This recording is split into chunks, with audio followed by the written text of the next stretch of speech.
रागिनी नायक जी, आपको लग रहा है अचानक उन्माद या फिर सुनियोजित साजिश के तहत राजधानी दिल्ली को दहलाने की कोशिश की गई?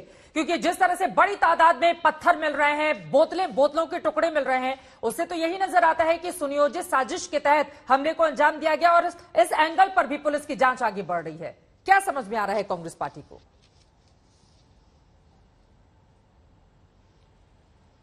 चित्रा, सबसे पहले तो नफरत और हिंसा के इस माहौल में शांति, अमन और भाईचारे की मैं अपील करती हूं। और मुझे लगता है कि वक्त का तकाजा है, जो 2-3 दिन पहले राहुल गांधी जी ने ट्वीट करके कहा था कि नफरत और हिंसा देश को कमजोर करती है। शांति, प्रगति और उन्नति का जो रास्ता है वो भाईचारे, अमन और सौहार्द की ईंटों से बनाया जाता है। और नाक तक पानी आ गया है, वो समय आ गया है जब हम एक न्यायपरक और समावेशी देश के लिए एकजुट होकर एक हिंदुस्तान के लिए खड़े हों। ऐसा मैं समझती हूँ, ये मेरी पहली बात है। और अब दिल्ली के दंगों पर जो आपने सवाल पूछा, मैं उस पर भी आ जाती हूँ। मैं तो ये कहूंगी कि लगा के आग शहर को, ये मोदी शाह ने कहा।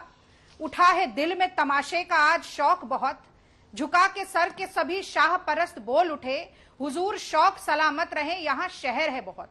तो देखिए, जब से मोदी जी और अमित शाह जी केंद्र की सत्ता पर काबिज हुए हैं और जब से दिल्ली के सिंहासन पर बैठे हैं केजरीवाल जी, तब से दिलवालों की दिल्ली, वो दिल्ली जो कौमी एकता के लिए, मजहबी तहजीब के लिए, गंगा जमनी विरासत के लिए, बहुलता के लिए, अनेकता में एकता के लिए प्रसिद्ध थी, प्रमाण थी, प्रतीक थी, वो दिलवालों की दिल्ली अब दंगे वालों की दिल्ली बनती जा रही है। और मैं कहना चाहती हूं कि इसमें नूरा कुश्ती जो भाजपा और आम आदमी पार्टी की चल रही है, मुझे पता नहीं आज कोई प्रवक्ता क्यों नहीं आया आम आदमी पार्टी का, शायद बच के भाग रहे हैं इस पर जिम्मेदारी लेने से।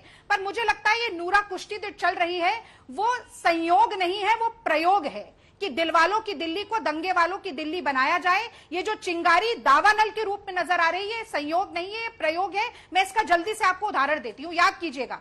शाहीन बाग के समय पर कपिल नाम का एक लड़का जो तमंचा लहरा रहा था, गोली चला रहा था, वो फरवरी 2020 में पता चलता है कि आम आदमी पार्टी का सक्रिय कार्यकर्ता है। संजय सिंह के साथ उसकी फोटो वायरल होती है और दिसंबर 2020 आते आते वो भारतीय जनता पार्टी को ज्वाइन कर लेता है और उसको बहुत ही बाइज्जत अपनी पार्टी में लाया जाता है भारतीय जनता पार्टी द्वारा। आज अंसार नाम का जो व्यक्ति मुख्य आरोपी, साजिश करता बताया जा रहा है, ये भाजपा आरोप लगा रही है कि वो भी आम आदमी पार्टी का कार्यकर्ता है। ठीक है। अगर निष्पक्ष तफ्तीश होगी तो मुझे लगता है भारतीय जनता पार्टी के भी कई कार्यकर्ता उसमें निकल कर आएंगे। गौरव भाटिया तो जी, ये लगातार इस तरीके का उन्माद, फसाद और विवाद फैलाने की कोशिश की जा रही है। एक लाइन और बोलूंगी, मैं जानना चाहती हूं कि तथाकथित हिंदू हृदय सम्राट आदरणीय नरेंद्र मोदी जी आज हिंदुओं की शोभा यात्राओं पर इतना जो आघात हो रहा है, उसके बावजूद भी चुप्पी साध गौरव भाटिया जी जल्दी से, उसके बाद संगीत जी मैं फौरन आपके पास आऊंगी। ठीक है, आग में घी डालने का काम अब जवाब ले लेते हैं खामोशी के द्वारा। ठीक है, और खामोशी कहीं ना कहीं सहमति होती है, वो कह रही है सहयोग नहीं खामोशी प्रयोग का मतलब हाँ होता है, ठीक है, संरक्षण दिया जा रहा है।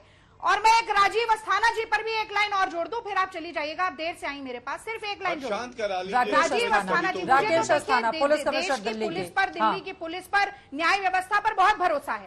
पर राजीव अस्थाना जी तो गुजरात के उनका मोदी जी के बड़े पसंदीदा पुलिस अफसर हैं। एक अस्थाना जी, आप नाम सुधारते रहिए, मैं उनकी हिस्ट्री बता रही हूँ। आप ही कह रही थी ना, इतिहास के पन्ने पलट लीजिए, तो पलट लीजिए आप भी, जरा सुन लीजिए। फिर तो 84 पे चले जाएंगे, कैडर को नजरअंदाज करके दिल्ली का कमिश्नर बनाया गया है। 84 पे चले जाएंगे अगर इतिहास को दिल्ली के उठाकर देखेंगे तो। ठीक है गौरव भाटिया जी, लेकिन वो कह रही है सहयोग नहीं प्रयोग है, मॉडल नहीं बनने देंगे, सहयोग नहीं प्रयोग है। राजधानी दिल्ली में जो स्थिति बनी हुई है और बड़े नेताओं की चुप्पी आग में घी डालने का काम कर रही है। इतना 3 मिनट से बोल रही है तब भी चिल्ला रही है। बोलिए। देखिए चित्रा जी, सबसे पहले आपको मालूम है देश क्या पूछ रहा है। ठीक है चित्रा जी, ठीक है, अब उनकी बात हो जाए प्लीज। आप जब बोल रही थी रागिनी, तो बीच में नहीं बोल रहे थे रागिनी। ठीक है, ओके रागिनी, आप भी चिल्ला रहे थे। ठीक है, आप शब्दों का प्रयोग ना करें चित्रा, कोई नहीं करेगा, अब शब्दों का प्रयोग कोई नहीं करेगा। प्लीज आप चुप रहिए, उनसे जवाब लेती हूँ। संगीत जी भी इंतजार कर रहे हैं, पूर्व डीजीपी भी हमारे साथ उत्तर प्रदेश से जुड़े हुए हैं। प्लीज आराम से, अरविंद जैन जी भी इंतजार कर रहे हैं। ठीक है रागिनी नायक जी, प्लीज। गौरव जी धन्यवाद। चित्रा जी देखिए, पूरा देश तो ये पूछ रहा है कि मतलूब अहमद 15 दिन 16 दिन हो गए गिरफ्तार नहीं हुआ, कहीं राजस्थान में कांग्रेस हेडक्वार्टर में तो नहीं बैठा है, क्योंकि मुस्लिम पार्टी के जो पूर्व अध्यक्ष रहे हैं राहुल गांधी, उन्होंने कहा था मुस्लिम पार्टी है, आरोपी मुस्लिम निकले तो कार्रवाई नहीं कर पाते हैं। दूसरी बात, दिग्विजय सिंह झूठा ट्वीट कर दिया, मध्य प्रदेश में कैसे आग लगे। और आप बताइए कार्रवाई, हमने तो कानूनी तौर पे बुलडोजर चलाया, जो वहां अपराधी थे मध्य प्रदेश में, वो अपने घर की छत से पत्थर के मारते लौट के गए तो वो घर ही नहीं मिले, उन पर बुलडोजर चल चुका था। लेकिन अशोक गहलोत बाहर आए, उन्होंने कहा कि ये बुलडोजर जो चलाया जा रहा है ना मुसलमानों पे, ये गलत है, मतलब अपराधी का धन ढूंढ लिया। राहुल गांधी ने इसे नफरत का बुलडोजर बता दिया। और कांग्रेस पार्टी का तो चरित्र ही ये है कि इनका चरित्रहीन है ये। और ये मैं क्यों कहता हूं, ये लोग केवल आग लगाते हैं। आप याद रखिए, दिल्ली के दंगे जो हुए थे, सोनिया गांधी ने क्या बोला? सोनिया गांधी ने, चित्रा जी, कहा आर पार की लड़ाई है, बाहर निकल आओ। और 55 हमारे भाई बहन ऐसे जिनकी जान चली गई। इशरत जहां कांग्रेस की काउंसलर थी, कॉर्पोरेटर थी, वो आरोपी थी दिल्ली दंगों में।